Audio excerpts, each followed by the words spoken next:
Once upon a time, in a bustling little town tucked between hills and rivers, lived a teenage boy named Ishan. Ishan had a reputation, not for brilliance or bravery, but for indecision. He could never make up his mind. Whether it was choosing breakfast or picking a subject to study, Ishan would stall, overthink, and eventually do nothing. His parents joked that if procrastination were an Olympic sport, Ishan would take gold, eventually. One rainy afternoon, while wandering through an old market, Ishan stumbled upon a tiny antique shop. It was run by a peculiar old woman named Maji, who seemed to know exactly what he needed before he said a word. "You look lost," she said with a smile. "I'm just stuck," Ishan admitted. Maji led him to a dusty corner and pulled out a strange object, a tall mirror framed in worn brass, fogged with age. "This," she said, "is the mirror of choices. It doesn't show who you are, it shows who you could have been." Ishan took the mirror home, skeptical but curious. That night, he stood in front of it, half expecting nothing.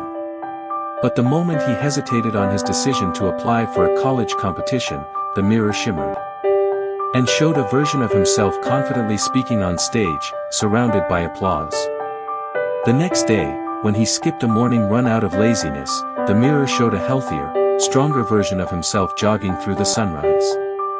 Every indecision was met with a vision of what could have been. Something shifted. The mirror didn't scold, it reflected. And that made it even more painful. Each missed opportunity became a silent lesson. So Ishan decided, no more waiting.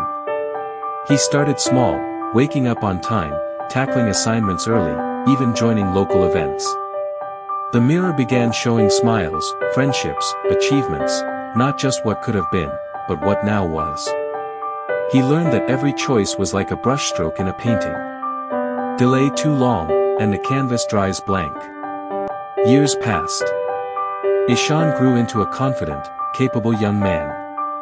He kept the mirror, no longer to punish himself, but to remind him, life is shaped by decisions, not dreams. He began mentoring younger kids who struggled like he once did, sharing the lesson that changed everything. Regret is the shadow of hesitation.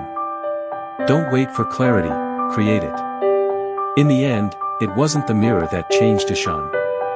It was the realization that choices shape character, and time rewards the brave, not the perfect. And so, the story of Ishan and the mirror of choices spread across town, reminding everyone, the future isn't something you find. It's something you decide, moment by moment.